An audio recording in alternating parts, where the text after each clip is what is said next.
और अयोध्या, जो मोदी जी ने कहा है कि अयोध्या इस दुनिया का सुंदरतम स्थान बने, उस दृष्टि से अयोध्या का विकास भविष्य में अयोध्या के अनुरूप होगा, यह हम सब की सोच है और उसी हिसाब से हम लोग प्रयास में। नमस्कार, द दस्तक 24 में आपका स्वागत है। मैं हूं अखिलेश पाठक।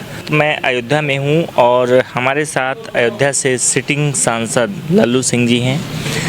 2014 से लगातार सांसद हैं, 2019 में भी संसद में आए। इस बार फिर भारतीय जनता पार्टी ने इनको मैदान में उतारा है। बहुत सारी बातें हैं, मुझसे ही बेहतर जानेंगे और चर्चा करेंगे। सर, बहुत बहुत स्वागत है। धन्यवाद। सबसे पहले तो यह जानना चाहता हूं कि कैसे तैयारियां हैं, किस तरीके से आप कैंपेन कर रहे हैं और किसको अपने सामने देख रहे हैं? भारतीय जनता पार्टी संगठन आधारित, कार्यकर्ता आधारित पार्टी है। पूरा चुनाव हम लोग कार्यकर्ताओं के दम पर लड़ते हैं, उसी व्यवस्था के आधार पर, और बूथ स्तर से लेकर के ऊपर तक की जो संरचना लगातार ठीक करने का प्रयास हो रहा है जहाँ कहीं कठिनाई थी। और अब हमारी जो शक्ति केंद्र है उन पर बूथ प्रमुखों की, पन्ना प्रमुखों की, बूथ समिति की बैठक आज से प्रारंभ हो गई है। वहाँ पर जिला स्तर के कार्यकर्ता जा रहे हैं, बैठक ले रहे हैं और बूथ को मजबूती देने का काम कर रहे हैं। पन्ना प्रमुख तय हैं, एक पन्ने पर एक प्रमुख तय है जो उसी क्षेत्र का रहने वाला है।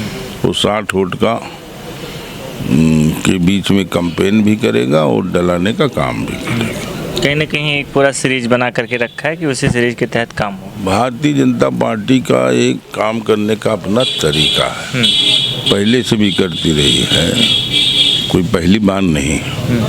क्योंकि हमने पहले बताया आपकी संगठन आधारित हम सब कार्यकर्ता हैं, उसी आधार पर चुनाव लड़ते हैं। यहाँ कार्यकर्ता का विशेष महत्व है।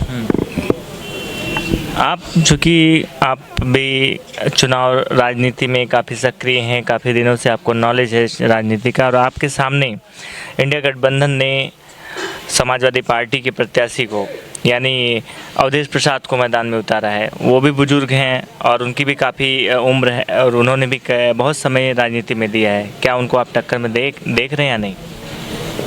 कि मोदी जी ने जो गरीब कल्याण की योजना चलाने का काम, मोदी जी ने जो उनको आवास, शौचालय, गैस कनेक्शन, बिजली कनेक्शन, किसान सम्मान निधि, बहुत सारी योजनाओं का लाभ देने का जो काम किया है, हर घर को नल के द्वारा जल की योजना जो चल रही है, और उत्तर प्रदेश में योगी ने उसको बहुत तेजी के साथ लागू करने का काम किया। उसके कारण आम आदमी प्रभावित है। दूसरा, भारतीय जनता पार्टी ने वादा किया था कि हम जब भी हमारी सरकार बनेगी, जो राम जन्मभूमि के मंदिर निर्माण में जो भी बाधा, उसको दूर करने का हम काम करेंगे।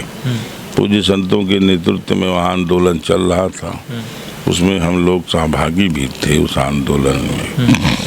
तो उन बाधाओं को दूर करने का काम माननीय प्रधानमंत्री जी ने और सब लोगों ने मिलकर किया।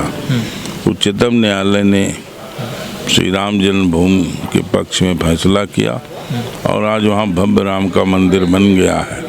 प्रभु श्री राम लला वहाँ पर विराजमान हो गए।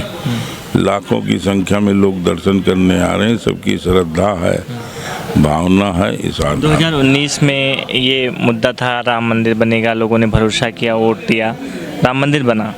2024 में इस चुनाव में क्या कुछ मुद्दा रहेगा? देखिए, विकास हमारा मुद्दा है और अयोध्या, जो मोदी जी ने कहा है कि अयोध्या इस दुनिया का सुंदरतम स्थान बने, उस दृष्टि से अयोध्या का विकास भविष्य में अयोध्या के अनुरूप होगा, यह हम सब की सोच है और उसी हिसाब से हम लोग प्रयास भी कर रहे हैं। विपक्ष भी हमेशा हमलावर रहता है कि भारतीय जनता पार्टी राम के नाम पर वोट ले रही है, राम के नाम पर प्रचार कर रही है। इस पे क्या आपकी प्रतिक्रिया है? देखिए, विपक्ष तो गलत बोल रहा। विपक्ष को इस मुद्दे पर बोलना नहीं चाहिए। इसलिए नहीं बोलना चाहिए कि उसने तो मंदिर आंदोलन में विरोध किया और जो है उसने कभी साथ नहीं दिया। स्वाभाविक रूप से जो संघर्ष करता है किसी चीज के लिए और वहाँ जब फलीभूत होता है तो अपने आप उसका लाभ मिलता है आदमी को। हम मंदिर मुद्दे पर वोट नहीं मांग रहे हैं। हम मंदिर तो हमारे श्रद्धा का केंद्र है, इसलिए हमने मंदिर को जो है बनाने का काम किया, उसके अवरोध को दूर करने का काम किया। वो आस्था का केंद्र है, हमारी नहीं पूरे देश की और दुनिया की।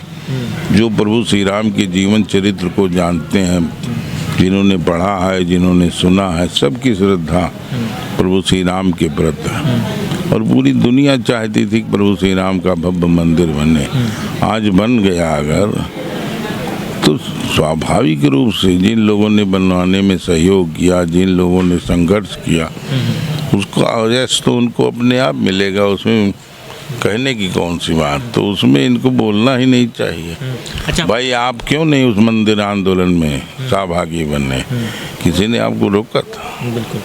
अच्छा, पॉलिटिकल समीकरण की बात करें तो ये बहुत सारी बातें निकल करके आ रही हैं क्षेत्र में कि भारतीय जनता पार्टी, उसके बाद विपक्ष से इंडिया गठबंधन ने अवधेश प्रसाद को मैदान में उतारा है। वहीं बहुजन समाज पार्टी ने सच्चिदानंद पांडे यानी ब्राह्मण कैंडिडेट को उतार दिया है। तो कहीं ना कहीं वो भारतीय जनता पार्टी के वोट बैंक को खींच रहा है। 2014 में 2019 में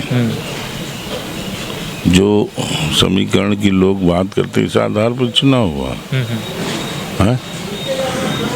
इस आधार, अब देश के नाम पर चुनाव है। देश को कौन आगे बढ़ाने का काम करेगा? देश को कौन दुनिया में सम्मान दिलाने का काम करेगा? आम मतदाता बहुत समझदार है। आम मतदाता ये भी जानता है कि किसने हमारी चिंता की और कौन कर रहा। तो जात पात धर्म सारे बंधन टूट जाते हैं। ये मानते हैं कि पूरे देश में भारतीय जनता पार्टी का कोई टक्कर देने वाला नहीं है, क्योंकि मोदी जी का इतना बड़ा व्यक्तित्व है, चरित्र है।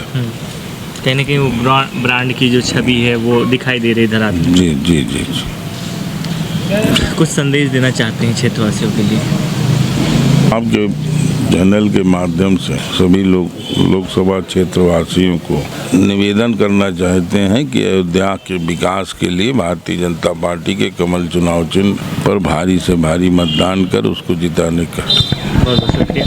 हमारे साथ इस वक्त थे अयोध्या से सांसद लल्लू सिंह जी। हमने उनसे बातचीत किया, समझा। लगातार मैं आपको खबरें दिखाता रहता हूँ, हर एक लोकसभा क्षेत्र में जाता रहता हूँ और वहाँ से ग्राउंड रिपोर्ट भी दिखाता हूँ और उनके प्रतिनिधि से भी बात करता हूँ जो सत्ता में है। आप निष्कर्ष निकालिए और अपनी प्रतिक्रिया कमेंट बॉक्स में ज़रूर दीजिए। देखते रहिए द दस्तक 24।